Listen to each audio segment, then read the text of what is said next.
तो कहानी शुरू होती है कि जीयूक नामी शख्स से, जो मुश्किल से मुश्किल ताले और तिजोरियां तोड़ने में माहिर था। बेशकीमती चीजें चुरा कर उन्हें बेचना ही उसका काम था। वो अपने काम में इतना माहिर था कि 100 चोरियां करने के बाद भी पकड़ा नहीं गया।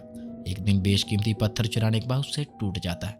बेचारे की सारी मेहनत मिट्टी में मिल गई थी, लेकिन उसने हार नहीं मानी। उसने उस जैसा एक और पत्थर बना लिया और एक दुकान पर बेचने चला गया, लेकिन दुकानदार लेने से इनकार कर देता है। लेकिन जीयूक ये जानता है कि ये दुकानदार आमतौर पर तो नकली चीजें बेचता है। जीयूक उसको ब्लैकमेल करता है, जिस वजह से उस शख्स को पत्थर लेना पड़ता है। उस काम में जीयूक के साथ उसका दोस्त ग्विन भी शामिल था। उसके बाद जीयूक ने नकली नोट छापने का फैसला किया, जिसमें वो नाकाम रहा, क्योंकि नकली नोटों की प्रिंटिंग शराब से निकलने लगती।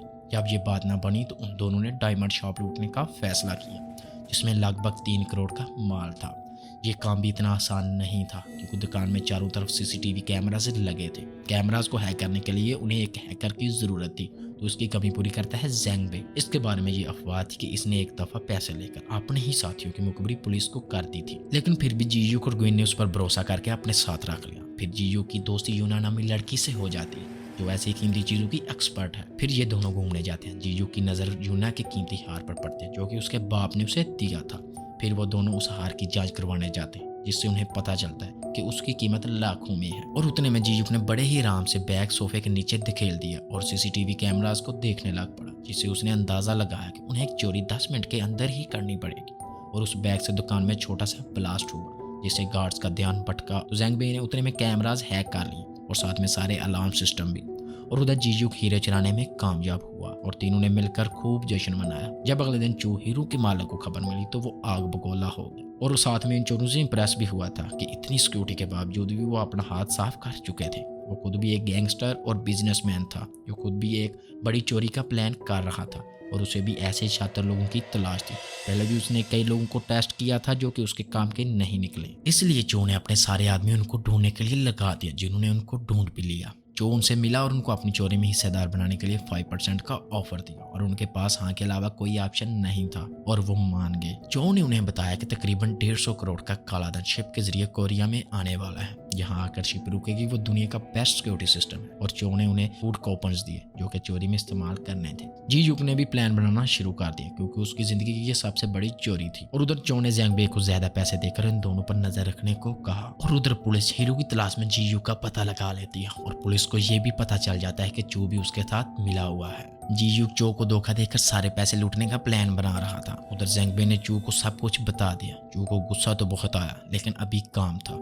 इसके बाद जीयूक यूना से मिलने गया, तो यूना उसके अचानक गायब हो जाने से बहुत नाराज थी। जब वो नहीं मानी तो उसने बताया कि तुम्हारा बाप ही मेरा उस्ताद था। लेकिन चो ने मिस्टर ओ को मार दिया, जो कि उसके पार्टनर भी थे। लेकिन यूना को उसकी किसी बात पर यकीन नहीं था, और वो चली गई। उतने में चो के आदमी उसको पकड़ कर ले गए, ताकि जीयूक उनसे गद्दारी ना करे। बिल आकर चोरी का दिन आ ही गया, और सारे चोर पोर्ट में घुसने में कामयाब हुए।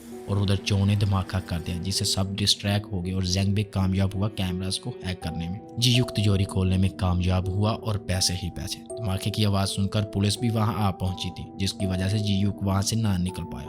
उधर चो ने आकर जीयूक पर बंदूक तान दी और उसे यूना का हार दिखाया। उसकी जान बचाने के लिए जीयूक अपने आप को पुलिस के हवाले कर देता है, लेकिन वो भाग गया, और भागते वक्त उसको एक गोली लगी थी। पैसों का ट्रक चो के पास पहुंचा तो देखा पैसों की जगह फूड कूपन्स थे। ये देखकर चो के पैरों तले जमीन निकल गई। उतने में जीयूक का फोन आता है, जो कि बिल्कुल ठीक था। यहाँ पर असल कहानी खुलती है कि शुरू से जो भी हुआ वो असल में जीयूक का ही प्लान था। जीयूक चो से मिस्टर ओ का बदला लेना चाहता था। हीरे भी जानबूझकर चुराए गए थे, और सबूत भी जानबूझकर छोड़े गए थे, ताकि वो उनको ढूंढ सके। पुलिस भी फंसी थी, और तो और वो गोली भी। चो को पैसे के नाम पर मिला ठेंगा, ऊपर से पुलिस वहां आ पहुंची। ज़ैंग बे जीयूक का आदमी था, बस चो के साथ होने की एक्टिंग कर रहा था। ज़ैंग बे ने यूना को रिहा कर लिया। फूड कूपन से बड़े ट्रक को जीयूक के आदमी ले गए, जिसकी कोई खास कीमत नहीं थी। लेकिन बाद में हमें पता चलता है ये कूपन वही असल पैसा जो उन्होंने चुराया था। असल में जब वो ट्रक में पैसे लोड कर रहे थे, तो उन्होंने प्रिंट से उन पर कूपन चढ़ा दिए। अब जैसे ही उन पर शराब पड़ेगी, वो असल नोट में आ जाएंगे, और चू को पुलिस के हवाले कर दिया। एक दिन जीयूक ने यूना को पैसों से बड़ा बैग भेजा। वो दुबई में एक आर्ट गैलरी शुरू कर सकती है, जो कि हमेशा से उसका सपना था। एक दिन वो दुबई पहुंची तो उसे म्यूजियम में अपना हार देखने को मिला। तभी जीयूक की एंट्री होती है, और वो दोनों खुशी खुशी रहने लगते हैं। वीडियो कैसी लगी आप नीचे कमेंट बॉक्स में बता सकते हैं।